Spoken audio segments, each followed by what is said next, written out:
नमस्कार दोस्तों, आज की इस वीडियो में हम सब्जेक्ट कोड BHIC 114 के प्रीवियस ईयर क्वेश्चन पेपर की चर्चा करेंगे और हम ये देखेंगे कि किस चैप्टर से कौन कौन से प्रश्न बने हैं।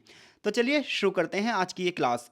जो ये क्वेश्चन पेपर है ये दिसंबर 2022 का है और सब्जेक्ट कोड आपके सामने लिखा हुआ है BHIC 114 आधुनिक यूरोप का इतिहास।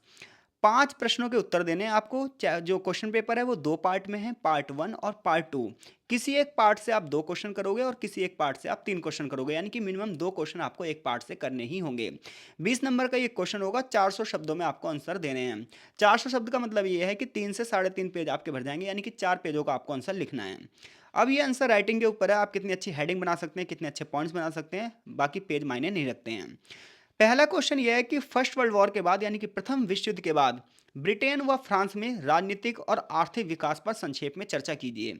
अब देखो, जो अगर आपने मैंने 9 चैप्टरों के लेक्चर अपलोड किए हैं, अगर आपने ध्यान से लेक्चर को सुना होगा तो पहला जो क्वेश्चन है ये पहले चैप्टर से है, उदारवादी जनतंत्र। जब आप उदारवादी जनतंत्र वाला चैप्टर पढ़ोगे तो आपको ब्रिटेन और फ्रांस के बारे में पढ़ाया गया था कि फर्स्ट वर्ल्ड वॉर के बाद वो कौन से कारण थे जिसकी वजह से ब्रिटेन और फ्रांस का बड़े पैमाने पर राजनीतिक विकास हुआ, बड़े पैमाने पर आर्थिक विकास हुआ।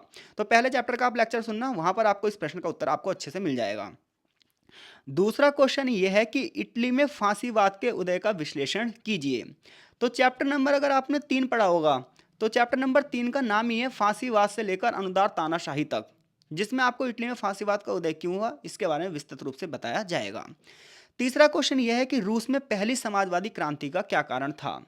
तो रूस की जो पहली समाजवादी जो क्रांति थी, चैप्टर नंबर 5 जो है, इसमें आपको इसका आंसर मिलेगा। लेकिन अगर वो बोले इसका परिणाम क्या था तो आंसर मिलेगा आपको छठे चैप्टर में। लेकिन जो यहाँ पर क्वेश्चन आया है ये पांचवें चैप्टर में मिलेगा। अगर आप पांचवें चैप्टर का लेक्चर सुनोगे तो आपको रूस में पहली समाजवादी क्रांति के क्या कारण थे इसके बारे में पता चल जाएगा। आगे देखो, आगे जो क्वेश्चन है वो टिप्पणी करनी है आपको। आपको 4 टॉपिक दिए हुए हैं जिनमें से 2 पर आप टिप्पणी करोगे। पहला है समाजवादी विचारधारा पर मार्क्सवाद का प्रभाव, ये भी आपको 5वें चैप्टर से मिल जाएगा क्वेश्चन। नाजियों द्वारा यहूदियों का जनसंहार, ये आपको चौथे चैप्टर से मिलेगा जहां जर्मनी में राष्ट्रीय समाजवाद का आप अध्ययन करोगे। साम्राज्यवाद के जो सिद्धांत हैं, तो साम्राज्यवाद के ऊपर चैप्टर है हमारा 7वां चैप्टर पढ़ोगे तो साम्राज्यवाद के विभिन्न सिद्धांतों के बारे में आपको पता चल जाएगा। और भारत पर ब्रिटिश शासन का प्रभाव जो कि उपनिवेशवाद और साम्राज्यवाद वाले चैप्टर में आपको मिलेगा।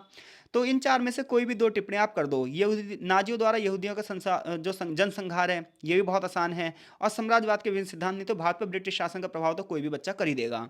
तो यहाँ से 4 में से आप 3 क्वेश्चन तो पहले पार्ट से कर दो और 2 क्वेश्चन आप दूसरे पार्ट से कर दो। तो देखो, पहला क्वेश्चन ये है कि साम्राज्यवादी नियंत्रण को मजबूत करने के लिए संस्कृति का उपयोग किस प्रकार से किया जाता था। तो देखो, ये जो बड़े बड़े देश थे ये अपने साम्राज्य का विस्तार करने के लिए सबसे पहले पता क्या करते थे, अपने धर्म को बढ़ावा देते थे। उसका रीजन ये था कि ये अपने कल्चर को इस तरीके से प्रभावशाली तरीके से निभाना चाहते थे। स्कूल कॉलेजों की स्थापना करते थे, वहां पर अपनी संस्कृति को पढ़वाते थे ताकि जो उनके उपनिवेश हैं वो उनके साम्राज्य का एक अंग बन जाएं। तो साम्राज्यवादी नियंत्रण वाला जो ये माहौल है ये आपको मिलेगा चैप्टर नंबर 10 में। चैप्टर नंबर 10 का नाम ही है क्या, साम्राज्यवाद के सांस्कृतिक आयाम, कि किस प्रकार से साम्राज्यवाद संस्कृति को प्रभावित करता है। तो चैप्टर नंबर 10 से आपको इसका आंसर मिल जाएगा। सेकेंड वर्ल्ड वॉर के बाद पूंजीवाद में संकट के कारणों का संक्षेप में वर्णन कीजिए। चैप्टर नंबर 12 में है ये क्वेश्चन, यानी कि छठा क्वेश्चन आपको चैप्टर नंबर 12 से मिल जाएगा। 7वां क्वेश्चन है सामाजिक वैज्ञानिकों की रचनाओं का संदर्भ देते हुए सामाजिक विज्ञान के विकास की व्याख्या कीजिए। बौद्धिक विकास वाला जो चैप्टर है ना, चैप्टर नंबर 15 और चैप्टर नंबर जो 16 है, यहां से आपको इस क्वेश्चन का आंसर मिलेगा। तो पहले वाले पार्ट से आप 3 क्वेश्चन कर दो, दूसरे वाले पार्ट से आप 2 क्वेश्चन कर दो, यानी कि 17 चैप्टर है आपकी किताब में। अगर आप 12 से 13 चैप्टर अच्छे से कर लो तो आपके 5 क्वेश्चन बड़े प्यार से हो जाएंगे। 8वां और लास्ट का क्वेश्चन ये है कि आपको 4 ऑप्शन दिए हैं फिर से और 2 पर आपको टिप्पणी करनी है।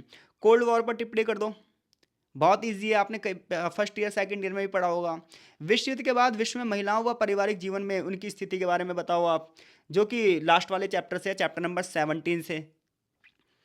कला के क्षेत्र में और साहित्य के क्षेत्र में आधुनिकतावाद क्या है, ये भी आपको 15वें चैप्टर और 7वें चैप्टर से मिलाकर आंसर लिखना है। और नस्ल की विचारधारा, ये लगभग लगभग पूरी किताब में इसी पर चर्चा की गई है, लेकिन 17वें चैप्टर में इसमें विशेष रूप से चर्चा की गई है। तो आपको 8 में से 5 क्वेश्चन करने हैं, एक पार्ट से 3 क्वेश्चन करने हैं और एक पार्ट से 2 क्वेश्चन करने हैं। इसके अलावा जब आप क्वेश्चन लिखोगे तो सबसे पहले क्वेश्चन की एक भूमिका लिखोगे, फिर उसके कारण और परिणाम का वर्णन करोगे। आंसर राइटिंग कैसे करनी है, पेपर से 1-2 दिन पहले मैं लाइव क्लास दूंगा, या फिर वैसे ही आपको एक रिकॉर्डेड लेक्चर बता दूंगा कि पेपर में आपको आंसर कैसे लिखने हैं। क्योंकि बहुत सारे बच्चों के कमेंट ये हैं कि हम किताब को पढ़ तो रहे हैं लेकिन हमें ये नहीं पता क्वेश्चन के आंसर कैसे लिखने हैं। तो क्वेश्चन तो आपके सामने मैंने बता दिए। 2022 का ही पेपर है, दिसंबर 2022 का ही पेपर है कि पेपर में क्वेश्चन कैसे आते हैं। मैं ये नहीं कह रहा यही क्वेश्चन आ जाएंगे, बट इससे मिलते जुलते ही आएंगे। अगर इसमें पहले चैप्टर से आया तो अब की बार दूसरे चैप्टर से आ जाएगा, इससे ज़्यादा क्या होगा। तो चीज़ें आपको आई होप से समझ में आ रही होंगी पेपर को कैसे करना है, ज़्यादा दिक्कत वाली बातें नहीं हैं। मिलते हैं आपसे नेक्स्ट सब्जेक्ट कोड की वीडियो में, तब तक के लिए आपका बहुत बहुत धन्यवाद।